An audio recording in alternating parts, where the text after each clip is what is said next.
Break के बाद आपका स्वागत और अब बात करते हैं कमोडिटी और करेंसी मार्केट्स की। ओपेक ने क्रूड उत्पादन कटौती की सीमा बढ़ाने के संकेत दिए हैं, जिसके कारण कच्चे तेल के दाम में मामूली बढ़त नजर आ रही है और फिलहाल ब्रेंट क्रूड $51 के ऊपर कामकाज कर रहा है। वहीं कमजोर डॉलर ने सोने को एक महीने के उच्चतम स्तरों पर पहुंचा दिया है। कमोडिटी मार्केट्स में लेकिन आज क्या रणनीति हो, कल के मार्केट जो करेंसी के क्लोज थे उसके बाद आज स्ट्रैटेजी क्या हो। कार्वी कॉम्पेट के रविशंकर पांडे साहब मेरे साथ जुड़ते हुए। रवि जी, कहां बनेगा पैसा सर? हाँ, गुड मॉर्निंग आशीष जी। आज मेरी पहली कॉल गोल्ड के ऊपर रहेगी। कल थोड़ा डॉलर में रिकवरी के बाद हल्की फुल्की एशियन हाउस में गिरावट देखने को मिली है गोल्ड में, लेकिन बाई करके चलना ही बेटर रहेगा आज के लिए। ये जो करेक्शन हो रहा है इंटरनेशनल कॉनेक्स गोल्ड में, ये ज्यादा देर टिकने वाला नहीं है। 1245 का इमीडिएट सपोर्ट लेवल दिख रहा है, तो बाई करके चलें। 28,740 के लेवल से टारगेट रहेगा 29,050 का और स्टॉप लॉस लगा के रखें 28,620 के आसपास का।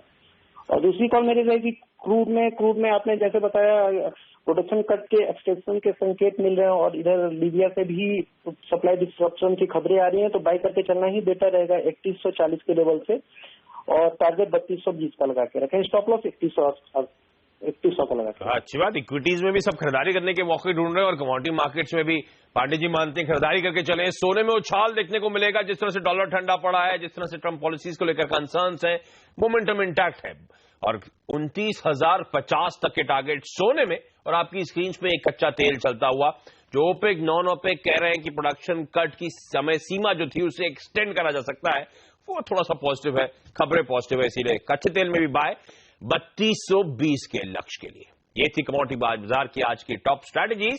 लेकिन दिग्गज ब्रोकरेज हाउसेज, तमाम एफआई ब्रोकरेजेस कहां दाव लगा रही हैं, ये बताऊंगा आपको इस ब्रेक के बाद।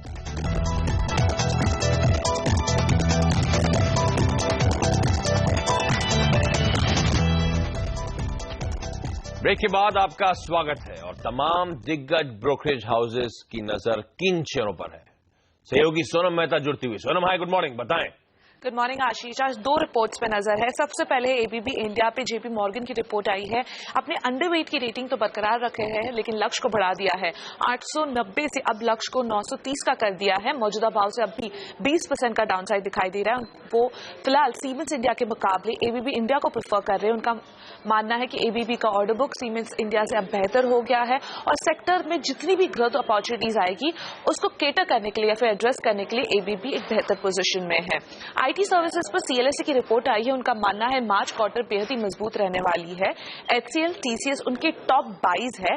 उनका मानना है एचसीएल और टीसीएस का कांस्टेंट करेंसी ग्रोथ तिमाही दर तिमाही बेहद ही मजबूत रहेगा।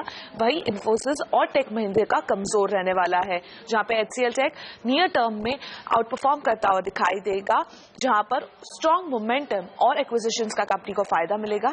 वही टीसीएस को डिजिटल डिस्क्रिशनरी स्पेंडिंग में बढ़ोतरी से मदद मिलती हुई दिखाई देगी। वही इन्फोसिस और टेक महिंद्रा के नतीजे कमजोर रहेंगे रेवेन्यू और मार्जिन फ्रंट पर। ओके, तो ये तमाम वो ब्रोकरेजेस हैं, तमाम वो स्टॉक्स हैं जिन पे दाव लगाए जा रहे हैं, इनको अपने रडार पे रखें। लेकिन आज लोकसभा में जीएसटी बिल पर चर्चा और उसका पैसेज पॉसिबल है। सीएनबीसी आवाज को मिली एक्सक्लूसिव जानकारी के मुताबिक जीएसटी लागू होने के बाद सबसे ज्यादा मार पड़ने वाली है प्राइवेट अस्पतालों में इलाज करवाने वालों पर। इस बड़ी खबर पर बात करने के लिए हमारे साथ जुड़ रहे हैं हमारे संवाददाता प्रतीक श्रीवास्तव। प्रतीक, हाय, गुड मॉर्निंग। जीएसटी लागू होने के बाद इलाज महंगा पड़ेगा, तो बताएं किन किन मेडिकल सेवाओं पर टैक्स का बोझ पड़ेगा जिससे आम लोगों की जेब पर असर पड़ेगा। प्रतीक, बड़े अस्पताल हो, छोटे अस्पताल हो, या फिर कोई नर्सिंग होम है या फिर कोई ऐसी जो क्लिनिक्स हैं जो आपके घर के आसपास हैं, वहां पर अगर आप जाते हैं इलाज कराने के लिए तो वहां पर आपको टैक्स देना पड़ सकता है। फिलहाल आपको ये रकम नहीं चुकानी पड़ती है, लेकिन आने वाले दिनों में जब जीएसटी लागू हो जाएगा उसके बाद सरकार ऐसा विचार कर रही है कि इन पर भी टैक्स लगाया जाए। खाली यही नहीं, इसके अलावा अगर आप एम्बुलेंस का यूज करते हैं, एम्बुलेंस को घर से अस्पताल जाने के लिए, अस्पताल से वापस आने के लिए, उस पर भी टैक्स लगाया जा सकता है। और आपको जैसा बताया मैंने कि इन पर भी फिलहाल टैक्स नहीं लगता है। इसके अलावा पैरामेडिकल स्टाफ है या फिर जो फिजियोथेरेपिस्ट है, आप उनकी सेवाएं लेते हैं तो उस पर भी आपको टैक्स चुकाना पड़ सकता है। यहां पर यह महत्वपूर्ण बात है कि ये जो सारे प्रस्ताव हैं इन पर टैक्स लगाने के, ये सिर्फ जो प्राइवेट हॉस्पिटल्स हैं उनके लिए है। गवर्नमेंट हॉस्पिटल्स को इससे बाहर रखने का प्रस्ताव है। जी ओके, तो बुरी खबर आती हुई निजी अस्पतालों में इलाज महंगा होगा, एम्बुलेंस सर्विसेज महंगी पड़ती हुई नजर आएंगी। लेकिन आज एक एक्शन पैक डे है, एसजीएक्स निफ्टी दिखा रहा है मजबूती के साथ शुरुआत होगी और एक्सपर्ट्स मानते हैं खरीदारी करने के आप मौके ढूंढें। मॉर्निंग कॉल में इतना ही, छोटा सा ब्रेक के बाद स्टॉक 2020। नमस्कार।